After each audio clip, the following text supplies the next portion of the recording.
পাহাড়, লেক আর ঝর্ণার জেলা রাঙামাটি। প্রকৃতি এখানে উজাড় করে দিয়েছে সৌন্দর্য, কিন্তু সম্ভাবনার তুলনায় পিছিয়ে রাঙামাটির পর্যটন খাত। প্রকৃতির সব বৈশিষ্ট্য থাকা সত্ত্বেও এখনো পর্যটন খাতে স্থায়ী কোনো উন্নতি হয়নি রাঙামাটির। প্রাকৃতিক সৌন্দর্যের অপার সম্ভাবনা থাকা সত্ত্বেও দেশের পর্যটন মানচিত্রে প্রত্যাশিত অবস্থান পায়নি রাঙামাটি। বিশাল কাপ্তাই লেক, শুভলং ঝর্ণা, ঝুলন্ত সেতু, সাজেক, নানিয়ার চর ও বিলাইছড়ির পাহাড়ি সৌন্দর্য সব মিলিয়ে দেশি বিদেশি পর্যটক টানার মতো উপকরণ থাকলেও পরিকল্পিত উন্নয়ন নেই পর্যটন খাতে। যোগাযোগ ব্যবস্থার দুর্বলতা, মানসম্মত আবাসনের সংকট, নিরাপত্তা ও আধুনিক সুবিধার অভাব, এসব কারণেই সম্ভাবনাকে পুরোপুরি কাজে লাগানো যাচ্ছে না। মৌসুমি পর্যটকদের উপর নির্ভরশীলতা, দীর্ঘমেয়াদী পরিকল্পনার অভাব, সরকারি ও বেসরকারি উদ্যোগে সমন্বয়ের ঘাটতি, ফলে রাঙামাটিতে পর্যটন শিল্প এখনো স্থায়ী রূপ পায়নি। সরকারি উদ্যোগটা সঠিকভাবে নেওয়া হয়নি।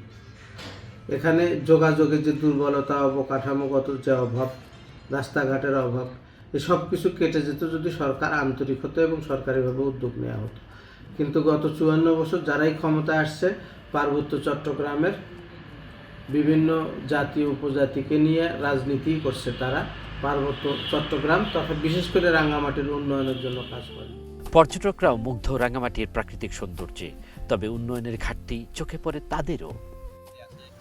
শুধু ফিশারি ঘাট, তাই আসাম বস্তি এগুলো বাদে তো অন্য কিছু ঘোরার জায়গা নেই। আর কিছু বাড়াইলে হয়তো পর্যটকদের জন্য ভালো হয়, আপনাদের জন্য ভালো হয়। মনে করেন রাঙামাটি তো আসলে আমাদের সবসময় প্রকৃতি থেকে অলওয়েজ ঠিক থাকে, সব কিছু গোছানো আমাদের। কিন্তু মনে করেন আমরা যে সব এনভায়রনমেন্টাল চেঞ্জ করতেছি, ওগুলো ঠিক রাখতে হবে। পশু পাখির জন্য সব কিছু ঠিক রাখতে হবে। আর দ্বিতীয়ত একটা জিনিস নোটিস করলাম, এই জিনিসটা মনে করেন প্লেসটা করছে আমাদের ভ্রমণ পিপাসুদের জন্য। তো আমরা যদি নিজেরাই ঠিক না থাকি, একটা আপনার ওই জিনিসটা এদিকে সংশ্লিষ্ট দপ্তর বলছে পর্যটন উন্নয়নে কাজ চলছে, অবকাঠামো উন্নয়ন, নিরাপত্তা নিশ্চিতকরণ, পরিকল্পিত উদ্যোগ নেওয়ার কথাও জানানো হচ্ছে। যে সুন্দর একটি জেলা, লেক, পাহাড় বেষ্টিত এবং মেঘের মিতালি এই জেলাতে রয়েছে। এত সুন্দর প্রাকৃতিক দৃশ্য খুব কম, বাংলাদেশের খুব কম অঞ্চলেই রয়েছে। তো আমরা এটাকে যদি সমন্বিতভাবে সকলে মিলে কাজে লাগাতে পারি, অপার সম্ভাবনাময় এই পর্যটন শিল্পকে দিয়ে আমরা অর্থনীতিতে ব্যাপক ভূমিকা রাখতে পারবো। সারা বাংলাদেশের অর্থনীতিতে এটি বিশাল ভূমিকা রাখবে। তো জেলা পরিষদ চেষ্টা করে যাচ্ছে আন্তরিকভাবে। বিশেষজ্ঞদের মতে প্রকৃতি ও সংস্কৃতি সংরক্ষণ করে দীর্ঘমেয়াদী ও টেকসই পর্যটন পরিকল্পনা জরুরি। তাহলেই রাঙামাটি জাতীয় পর্যটন অর্থনীতিতে বড় ভূমিকা রাখতে পারবে। পাশাপাশি বাড়বে কর্মসংস্থান, উন্নত হবে স্থানীয় মানুষের জীবনমান।